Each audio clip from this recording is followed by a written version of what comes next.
पुण्यात्माओं, ये सत्यनारायण की कथा है। ये सत्यनारायण कथा है, उस अविनाशी भगवान की चर्चा है। ये आप जी का सौभाग्य है कि आपको ये सुनने को मिल रही है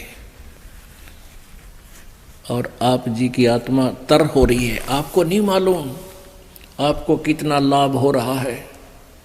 आप तो बालक हो, आपको बार बार यहाँ बुलाया जाता है इसलिए कि आपको जो भी कोई महीने 15 दिन 10 दिन में फिर लौट कर आओगा, तब तक आपकी आत्मा को तृप्त कर दें। यहाँ ज्ञान सुना के कुछ पाप तो ऐसे होते हैं जो दान से कटते हैं, कुछ पाप ऐसे होते हैं जो संत के दर्शन से अक्षीण होते हैं, कुछ आशीर्वाद से होते हैं, कुछ सेवा करने से होते हैं, कुछ मंत्र जाप करने से होते हैं। तो यहाँ सब प्रकार के आपसे क्रियाएं करवाई जाती हैं। आप जी तो बच्चे हो, अभी आपको पता नहीं। जैसे माँ क्या करती है, छोटा सा बच्चा होता है 1 वर्ष का, वो दूध पी रहा होता है, या तो माँ के स्तन से या फिर वैसे दूध उसको पिलाया जाता है। तो वो बच्चा खेल में इतना व्यस्त हो जाता है, दूध पीना भी भूल जाता है। माँ उसको उठाकर लाती है, बेटा आजा दूध पी ले, बहुत देर होगी। तो वो दूध पीता है। अब दूध पीते पीते भी यूं सोचता है, कभी छोड़कर माँ छोड़कर मैं बाजू खेलूं बाहर जाकर।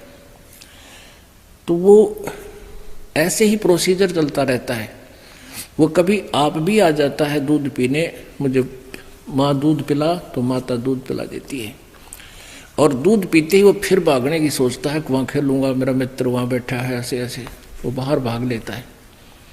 लेकिन उस माँ को पता है, बच्चे को ज्ञान नहीं है, उसको तो भूख सी लगती है इसलिए आ जाता है। माँ को पता है कि तेरा बच्चा दूध पी रहा है, स्वस्थ है, और ये इससे इसके शरीर में वृद्धि हो रही है। तो इसी प्रकार आप जी को यहाँ हम बुलाते हैं और दूध पिलाते हैं आपको ये। और आप यहाँ बैठे बैठे भी कुछ तो इसे सोचे हैं कि सुबह वैसे जाना है, वहाँ जाएंगे, ऐसा करेंगे। तो आप तो वो खेल खेलने जा रहे हो, और कोई बात नहीं, वो भी खेलते रहो, लेकिन यहाँ आकर दूध पान अवश्य करते रहो। और फिर देखना आपकी आत्मा में कितनी शक्ति पैदा हो रही है। माँ जानती है, ये दास जानता है कि आपको कितनी ताकत मिल रही है, आपकी आत्मा को ये कितनी निर्बल हो चुकी है। काल की गलत साधना करके ये बहुत डर चुकी है, दब चुकी है। अब इसको बहुत ताकत की आवश्यकता पड़ेगी, इसके लिए बहुत आहार डोज देनी पड़ रही है, तब यह उभरेगी। तो धर्मदास जी को, तो पुण्यात्माओं, आप जी का कितना सौभाग्य है। परमात्मा बंदी छोड़ना अपने बच्चों के लिए कितनी व्यवस्था करवा रखी है। नीचे गद्दे बिछा रखे और नई काची रजाई ले रखी, और वह देसी घी का हलवा, और देसी घी के यहाँ पर सारे छौंक छाँक है, चौपड़ी हुई रोटी, बढ़िया दूध, चाय, बिस्कुट है, और सब खिला पिला के और बैठा रखे हो परमात्मा ने कि सुनो ही मेरी राम कहानी। कितना सौभाग्य आपका। तो इसके लिए थोड़ा सा आपने भी हिम्मत करनी पड़ेगी।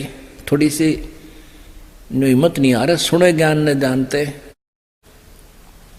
जैसे आपको कई बार बताया, पहले हम 3 पिक्चर लाया करते, VCR चलाया करते, 100 रुपये किराया दे के, और 9 घंटे सारी रात आंख पानी बैठे रहते, चाय बनवाए जाते, पिए जाते, न्यू देखे जाते। भाई 100 रुपये पूरे करने हैं, 100 लाग रहे हैं या बीमारी लाग रही थी अपने।